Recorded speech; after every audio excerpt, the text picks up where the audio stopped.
El verdadero arte de la memoria es el arte de la atención, de Benjamin Johnson. 3.1. Introducción. La memoria de corta duración se denomina memoria a corto plazo, o MCP, hasta que fue popularizada por Baddeley y Hitch en 1974 con el término de memoria de trabajo, MT. Ejemplo de la vida cotidiana.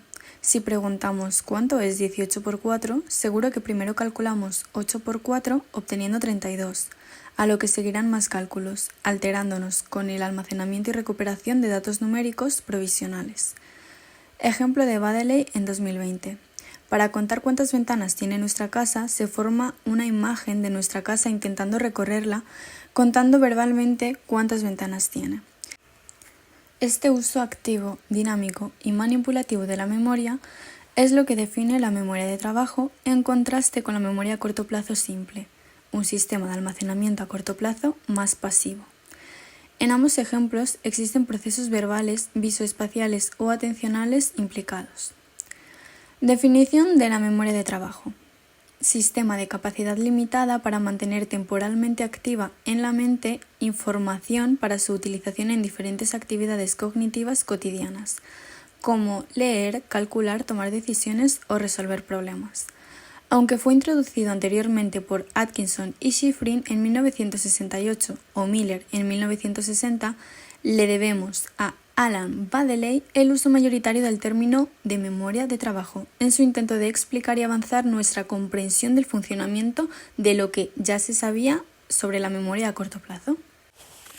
Los primeros estudios científicos sobre la memoria a corto plazo se remontan a Ebbinghaus en 1873. Con sus estudios pioneros sobre el aprendizaje y olvido, constató las limitaciones de la memoria humana. Realizando tareas de memoria, observó que solo podía recordar unas 7 sílabas tras una lectura de una lista, y constató que si queríamos retener esas sílabas durante un tiempo, debía repetirlas varias veces. Con esas observaciones, averiguó 2 aspectos fundamentales de la memoria a corto plazo. En primer lugar, que es de capacidad limitada, y en segundo lugar, que es necesario un mecanismo de repetición para poder mantener esta información de manera más duradera. James introdujo la distinción entre memoria primaria y memoria secundaria. La memoria primaria corresponde a la información activa y consciente en un momento presente, mientras que la memoria secundaria corresponde a la información acumulada a lo largo de la vida. En el siglo XX, refiriéndose a la capacidad limitada de la memoria a corto plazo, Miller en 1956 propuso el número mágico de 7 más menos 2, como el número de elementos o unidades de información que se pueden mantener en la memoria durante un tiempo breve. En los años 50, Brown y Peterson, con distintos experimentos sobre la memoria a corto plazo en la Universidad de Indiana, distinguen entre este tipo de memoria, es decir, la memoria a corto plazo, que es de duración limitada a unos segundos, de la memoria a largo plazo. La tarea de Brown-Peterson consistía en: el examinador leía trigramas, que son sílabas sin sentido formada por 3 letras al azar, como por ejemplo U, K, Q o J, K, W.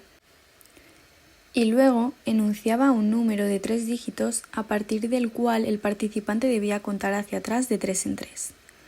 La función era impedir el recuerdo del trigrama evitando su repaso subvocal. Resultados. Cuanto más tiempo estaban distraídos, menos probable era que recordaran el trigrama, mientras que a los 3 segundos alrededor del 80% de los trigramas se recordaban correctamente, a los 18 segundos tan solo el 10%. Conclusión.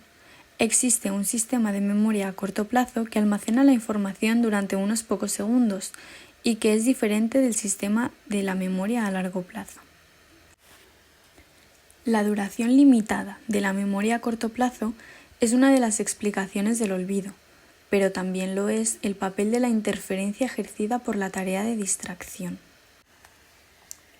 Waugh y Norman, en 1965, retoman la distinción entre memoria primaria y secundaria, especificando más detalladamente las características de la memoria primaria como un sistema de capacidad limitada donde el material nuevo debe ser repasado verbalmente para poder ser mantenido y pasar así a la memoria secundaria.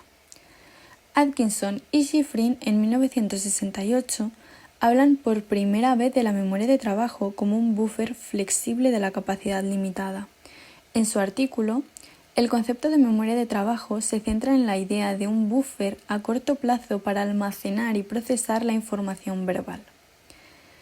Sugerían que podíamos incrementar nuestros esfuerzos para evitar que los procesos de control puedan reducir la capacidad de almacenamiento o viceversa. Se hablaba por primera vez de un sistema flexible de capacidad limitada que podía funcionar como un almacén o como un procesador. Introdujeron por primera vez la necesidad de incorporar los procesos de control al repaso verbal y también las estrategias alternativas de codificación y de recuperación. En los años 70 aparecieron datos que sugerían una diferencia funcional entre la memoria a corto plazo y la memoria a largo plazo. Los estudios de recuerdo libre de palabras ya habían sugerido la existencia de la curva serial, de Ebbinghaus, mostrando que al recordar una lista de palabras se recuerdan mejor las del principio, efecto de primacía, y las del final, efecto de recencia.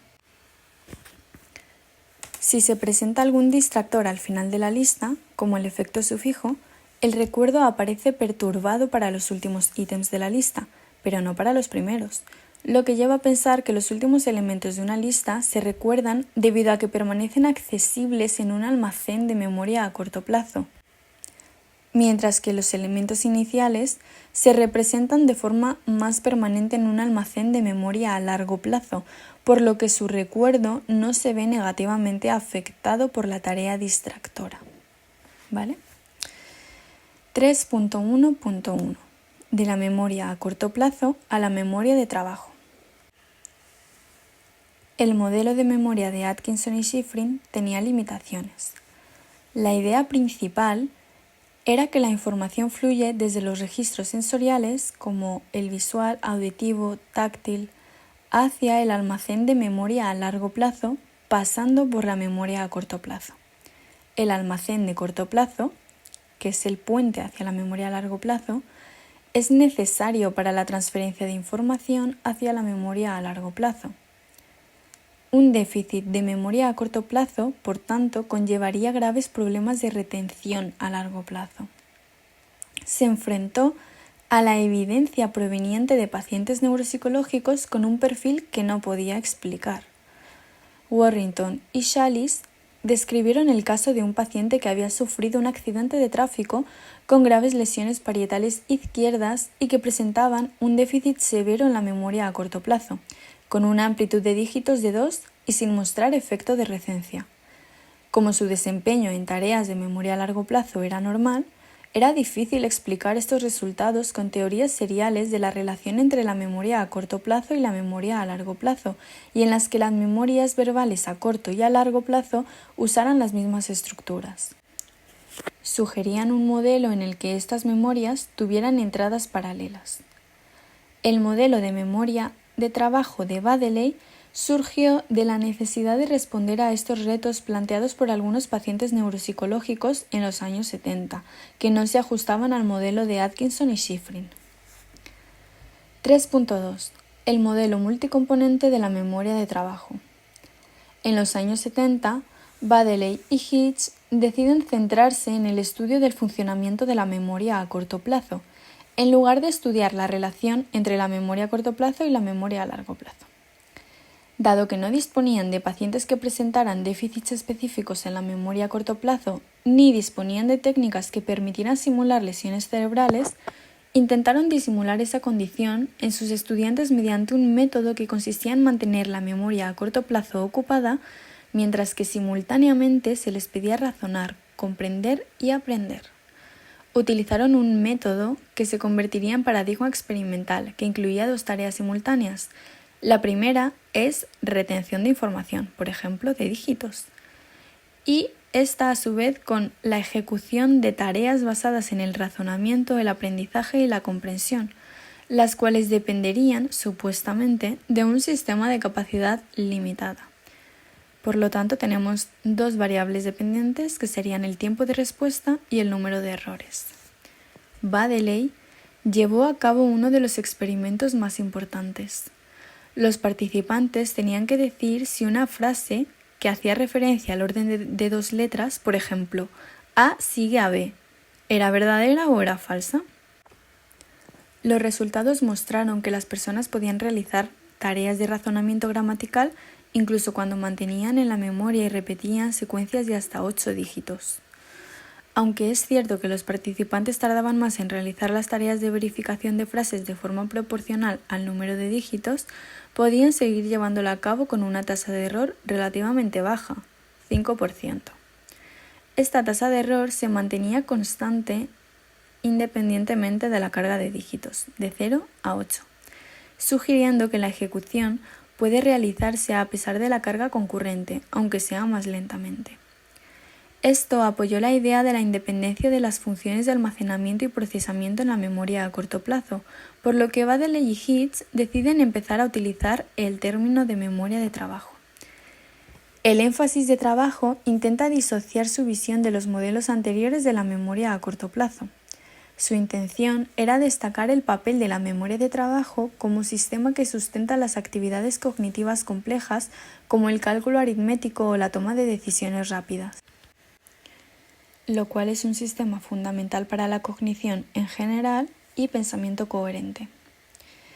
Proponen por ello un modelo de memoria de trabajo, un sistema no del todo dependiente de la mera capacidad pasiva de almacenamiento que tenía originalmente 3 componentes. En primer lugar, el bucle fonológico se ocupa de mantener temporalmente la información acústica o verbal. En segundo lugar, la agenda visoespacial. Su función es parecida, pero con información visoespacial.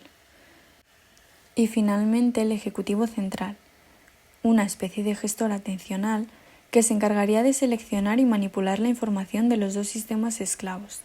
¿Vale? Por lo tanto, los sistemas esclavos son el bucle fonológico y la agenda visoespacial. 3.2.1. El bucle fonológico. Es un modelo de la memoria a corto plazo verbal. Tal como se evalúa con las tareas de amplitud de dígitos, consta de, en primer lugar, un almacenamiento fonológico. Recibe directa y obligatoriamente la información verbal presentada auditivamente, la cual se almacena por un tiempo muy breve en forma de códigos fonológicos. Y en segundo lugar, un proceso de recapitulación articulatoria que permite refrescar la información al reintroducirla en el almacén y la transferencia al almacén fonológico de información verbal presentada visualmente. Se evidencia la existencia de este bucle fonológico a partir de 4 efectos principales. El primer efecto es el efecto de similitud fonológica. Las palabras similares son más difíciles de recordar. En segundo lugar, el efecto de escuchar sin prestar atención. La atención de la información fonológica se ve perturbada incluso por la escucha desatendida de un discurso, aunque se pronuncie en una lengua extranjera. En tercer lugar, el efecto de la supresión articulatoria. La repetición de una palabra o sílaba durante el mantenimiento de la información verbal reduce su recuerdo posterior. Y finalmente, el efecto de la longitud de la palabra. Las palabras más largas son más difíciles de recordar. Trabajos utilizando pseudopalabras han demostrado la importancia del bucle fonológico en el aprendizaje de una segunda lengua para adultos, así como para la adquisición de vocabulario en niños. El estudio de Bayard y Baddeley en 1987 con la paciente P.V. presentaba un déficit puro del bucle fonológico y que no podía aprender palabras en una lengua extranjera a pesar de presentar una inteligencia de la memoria de trabajo visoespacial y memoria a largo plazo normales. Constituyó una evidencia importante para entender el papel de estos mecanismos en el aprendizaje del vocabulario y lenguas extranjeras. Varios estudios han sugerido que el bucle fonológico no solo tiene un papel de almacenamiento pasivo de la información, sino que también tiene una función ejecutiva más activa. Estaría involucrado en el control verbal de la acción, manteniendo activa y muy accesible a la conciencia la información crucial relacionada con la tarea en curso. Dunbar y Sussman en 1995 demostraron que la supresión articulatoria alteraba el rendimiento en la prueba de clasificación de cartas de Wisconsin, lo que provocaba un aumento de errores en la perseveración. Esta es una prueba neuropsicológica utilizada para medir la flexibilidad cognitiva y la función ejecutiva. Miyake y Soto, en 2001, también observaron que la supresión articulatoria afectaba el rendimiento en una tarea que implicaba responder a estímulos que los sujetos habían aprendido a ignorar previamente. 3.2.2 La agenda visoespacial. Es responsable del almacenamiento a corto plazo de información de carácter visoespacial. Está involucrada en la generación y manipulación de imágenes mentales. Análogamente al bucle fonológico, su funcionamiento se basa en un sistema de almacenamiento visual pasivo y un procedimiento de recapitulación espacial. A diferencia de lo que ocurre con el bucle fonológico, se ha desarrollado poca investigación interesada en determinar para qué sirve la agenda visoespacial en la cognición cotidiana, pero sabemos que este componente de la memoria de trabajo es importante para la orientación geográfica y la planificación espacial. Una de las tareas utilizadas para evaluarla es la tarea de manipulación espacial de Shepard y Fenn. Se presentan dibujadas formas que representan figuras de un papel antes de ser construidas, por ejemplo, un cubo de 6 caras. Estas 6 caras se presentan de forma abierta, antes de que formen el cubo. Se plantean algunas personas preguntas del tipo: ¿se tocarán las caras A y B cuando el cubo esté construido? La tarea consiste en imaginarse doblando las figuras y decidir si las caras se tocan. Los autores encontraron que el tiempo en que se tardaba en responder guardaba relación con el número de pliegues que sería necesario realizar y visualizar para responder. 3.2.3 El ejecutivo central. Es tal vez el componente que caracteriza mejor el aspecto diferencial de la memoria de trabajo como mecanismo activo, en contraste con la memoria a corto plazo. De hecho, la mayor evolución que ha experimentado este campo de investigación en los últimos 25 años es la creciente importancia de la atención dentro de la memoria de trabajo. El ejecutivo central fue concebido como sistema atencional supervisor, que es el SAS por sus iniciales, Sistema Atencional Supervisor, de Norman y Shallis. Baddeley llegó a decir que tal vez debería hablarse de memoria de trabajo como atención de trabajo, o Working Attention. El ejecutivo central es considerado como un sistema de control atencional, un sistema ejecutivo cuya función es, en primer lugar, coordinar las operaciones de los subsistemas especializados y, en segundo lugar, y más generalmente, seleccionar estratégicamente las acciones más efectivas. Baddeley consideró el modelo de control atencional de Norman y Shallis como fundamental para comprender el funcionamiento del ejecutivo central. Según este modelo, la mayoría de las acciones en curso dependen de la activación de rutinas o patrones de acción que requieren poco control atencional.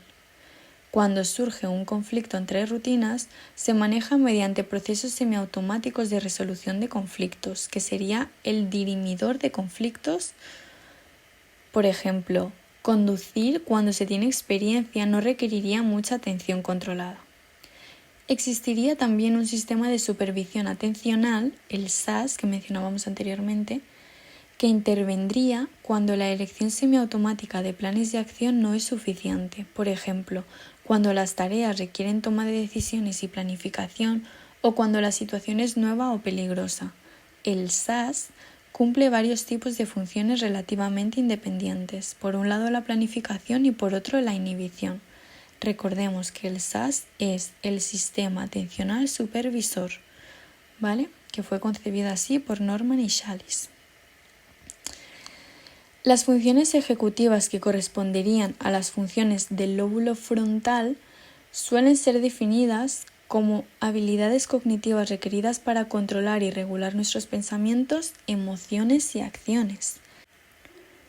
Existen diversas concepciones y subdivisiones de estas funciones, pero la más utilizada es la de Diamond en 2013. Según esta autora, las funciones ejecutivas se pueden dividir en 3 tipos o grupos de habilidades. ¿Vale? Entonces, ¿qué 3 tipos de habilidades? En primer lugar, el control inhibitorio o habilidad de resistir a hacer algo tentador con el fin de hacer lo correcto. En segundo lugar, la memoria de trabajo. Y en tercer lugar, la flexibilidad cognitiva. Se han observado déficits específicos dentro del conjunto de funciones ejecutivas en algunos pacientes con lesión cerebral, sugiriendo la naturaleza no unitaria del sistema ejecutivo. Vamos a ver cuáles. En primer lugar, Miyake y Coles, en el año 2000, mediante un análisis factorial confirmatorio realizado sobre el rendimiento de 137 estudiantes, examinaron en qué medida estas 3 funciones ejecutivas, actualización de información, cambio entre diferentes tipos de procesamiento e inhibición de respuestas dominantes, eran disociables. Cada una de estas 3 funciones de interés se evaluó mediante 3 tareas. Los resultados indicaron que las 3 están moderadamente relacionadas, pero son también separables, traduciendo así la unidad y la diversidad de las funciones ejecutivas. En cuanto a la naturaleza de lo que une las funciones ejecutivas, Miyake y colaboradores ofrecen 2 interpretaciones. La primera sugiere que lo que une las 9 tareas diseñadas para evaluar las 3 funciones ejecutivas es la capacidad de atención controlada o atención ejecutiva para mantener activa en la memoria de trabajo o en algunos casos suprimir información sobre el propósito de la tarea actual y otra información relevante. Según Engel, la atención ejecutiva es particularmente importante cuando la interferencia conduce a tendencias de respuesta que entran en conflicto con la tarea en cuestión. La segunda interpretación propone que las 3 funciones ejecutivas requieren la implementación de procesos de inhibición, que, según algunos autores, constituyen un componente básico de la memoria de trabajo y del proceso del control ejecutivo. Además, Miyake mostró que las 3 funciones ejecutivas contribuyen de manera diferente al desempeño de varias tareas ejecutivas complejas, clásicamente utilizadas en neuropsicología. De hecho, parece que el rendimiento en la prueba de clasificación de tarjetas de Wisconsin está más relacionado con la función de cambio, el de la torre de Hanoi con la función de inhibición, el obtenido en una tarea de generación aleatoria con las funciones de actualización e inhibición, y finalmente el de una tarea de memoria de trabajo que implica verificar una operación computacional mientras se retienen palabras temporalmente a la función de actualización. Según Baddeley, las funciones del SAS corresponden precisamente a las atribuidas al Ejecutivo Central. Entre ellas, identifica la coordinación de 2 tareas realizadas simultáneamente, el cambio de estrategias de recuperación, la atención selectiva o incluso la activación de información en la memoria a largo plazo. Más tarde, Baddeley y colaboradores demostraron el papel del Ejecutivo Central en la función de cambio, evaluada mediante una tarea en la que los sujetos tenían que pasar regularmente de una condición de suma a una de resta. 3.2.4 Buffer o retén episódico. Surge la necesidad de añadir un componente que permitiera entender la relación entre la memoria a corto plazo y la memoria a largo plazo. Resolver cuestiones como ¿por qué se recuerdan mejor las palabras conocidas que las desconocidas? ¿O cómo es posible que sea más sencillo recordar las palabras que componen una frase frente a un listado de palabras no relacionadas? Ponen de manifiesto la influencia de la memoria de trabajo o del conocimiento almacenado en la memoria a largo plazo. Por ello, Baddeley añadió al modelo básico de la memoria de trabajo este cuarto componente denominado buffer episódico, el cual es un sistema de capacidad limitada dedicado al almacenamiento temporal de información multimodal y a la integración dentro de una representación episódica unitaria de información proveniente de los sistemas esclavos, que es el bucle fonológico y la agenda visoespacial, y la memoria a largo plazo. ¿Vale? Entonces, el buffer episódico, capacidad limitada, almacenamiento temporal de información multimodal, integración de información proveniente tanto de los sistemas esclavos como de la memoria a largo plazo. Forma una interfaz con la memoria episódica a largo plazo. Está íntimamente relacionado con la experiencia consciente que tenemos de nosotros mismos, del mundo que nos rodea y de los episodios experimentados en el pasado. Se asemeja a lo que en otros modelos de memoria de trabajo se describe como foco atencional y enfatiza la cuestión de cómo interactúan la memoria de trabajo y la memoria a largo plazo. 3.3. Los modelos unitarios de la memoria de trabajo. En contra del modelo multicomponente, otros autores favorecen una concepción unitaria de la memoria de trabajo. Vale, entonces ahora vamos a ver las concepciones unitarias, ¿vale?, de la memoria de trabajo. Estos modelos no otorgan un lugar tan fundamental a la separación de contenidos o procesos en función de la modalidad sensorial para entender la memoria de trabajo.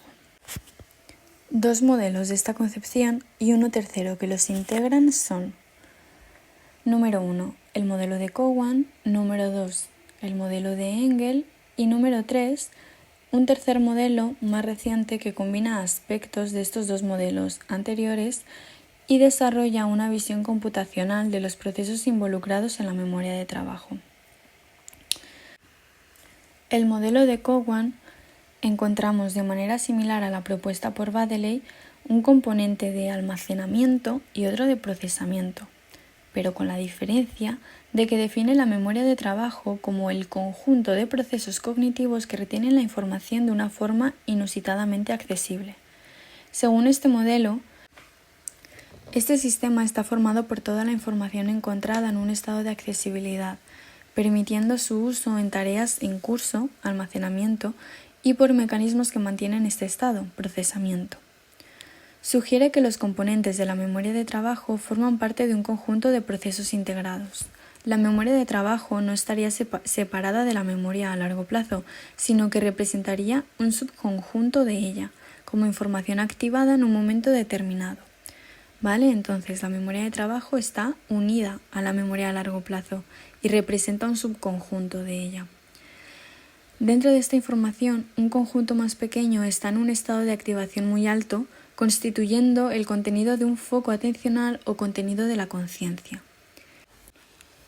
Esta asignación de recursos atencionales, que son responsables del estado de accesibilidad de la información, es controlada conjuntamente por mecanismos de captación automática de atención por eventos perceptibles como por ejemplo el ruido, los destellos de luz, y también por procesos voluntarios y cognitivamente costosos dirigidos por el Ejecutivo Central.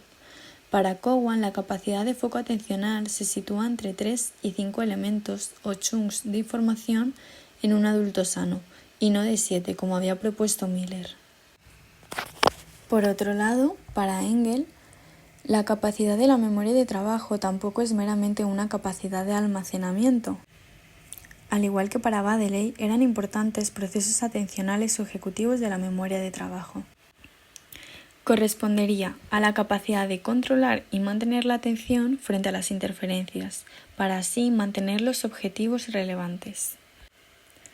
Su idea es también próxima al SAS de Norman y Challis, que había inspirado al Ejecutivo Central en un modelo de Baddeley y Hitch y que se aleja del concepto de la capacidad de la memoria a corto plazo. Por lo tanto, la memoria de trabajo sería un sistema compuesto por huellas de memorias almacenadas en la memoria a largo plazo y activadas más allá de un cierto umbral de activación. También por los procedimientos necesarios para mantener esta activación. Y también por la atención controlada o ejecutiva, que sería el componente más importante.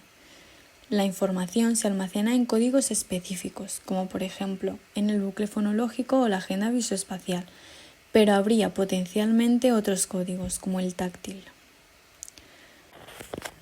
Cowan y Engel, en 1994, señalan que uno de los roles más importantes de la atención controlada es resistir a la interferencia bloqueando el acceso a la información que no es relevante para la tarea actual.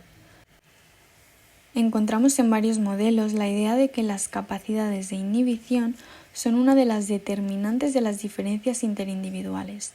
Varios estudios han confirmado la relación entre la memoria de trabajo y la ejecución con otras tareas que requieren control atencional sin almacenamiento o recuperación en memoria, como tareas de flancos y de escucha dicótica. Los 3 modelos de memoria de trabajo otorgan un papel fundamental a los mecanismos atencionales. Ponen el énfasis en los mecanismos que van más allá de la función pasiva de almacenamiento de información.